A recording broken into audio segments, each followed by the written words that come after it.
மத்திய பட்ஜெட்டை தாக்கல் செய்யும் நிதியமைச்சர் நிர்மலா சீதாராமன் 16வது நிதி ஆணையத்தின் அறிக்கையையும் தாக்கல் செய்வார் என்று எதிர்பார்க்கப்படுகிறது. இந்த பின்னணியில் நிதி ஆணையம் என்றால் என்ன என்பதை விரிவாக பார்க்கலாம்.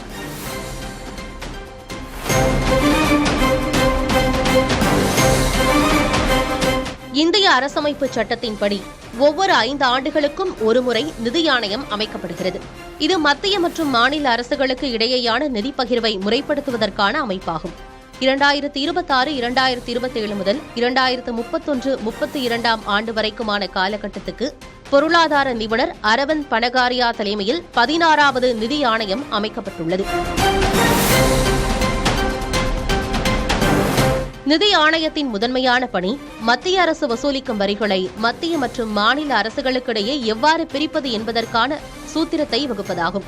வரி பகிர்வு தவிர உள்ளாட்சி அமைப்புகளுக்கான நிதி உதவி மற்றும் மாநிலங்களுக்கான மானியங்கள் குறித்தும் இது பரிந்துரை செய்கிறது. நிதி ஆணையத்தின் உறுப்பினர்கள் அனைத்து மாநிலங்களுக்கும் நேரில் சென்று அம்மாநிலங்களின் நிதி நிலைமை மற்றும் சவால்களை ஆய்வு செய்வார்கள். மாநிலத்தின் மக்கள் தொகை, வருமான அளவு, பரப்பளவு மற்றும் நிதி மேலாண்மை திறன் போன்ற பல்வேறு காரணிகளின் அடிப்படையில் அதற்கான நிதி பகிர்வு தீர்மானிக்கப்படுகிறது. 16வது நிதி ஆணையத்திற்கு தீர்க்க வேண்டிய சில முக்கிய பிரச்சினைகள் உள்ளன. மக்கள் தொகையை கட்டுப்படுத்திய தென்னிந்திய மாநிலங்கள் மக்கள் தொகை அடிப்படையிலான வரி வருமான பகிர்வால் தங்களுக்கு கிடைக்கும் நிதி குறைந்துவிடக்கூடாது என வாதிடுகின்றன. மேலும் ஜிஎஸ்டி அறிமுகத்திற்கு பிறகு மாநிலங்களின் நிதி அதிகாரம் குறைந்துள்ளதாகவும் மத்திய அரசு வசூலிக்கும் செஸ் மற்றும் கூடுதல் கட்டணங்களில் மாநிலங்களுக்கு பங்கு வழங்கப்படுவதில்லை என்பதும் எதிர்க்கட்சி ஆளும் மாநிலங்களின் முக்கிய குற்றச்சாட்டாக உள்ளது.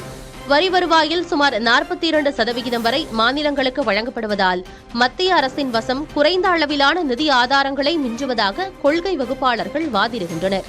இந்த 2 பிரச்சினைகளுக்கும் ஒரு சமநிலையான தீர்வை வழங்குவதே 16வது நிதி ஆணையத்தின் முன்னுள்ள பிரதான சவால் என்று பொருளாதார நிபுணர்கள் கூறுகின்றனர்.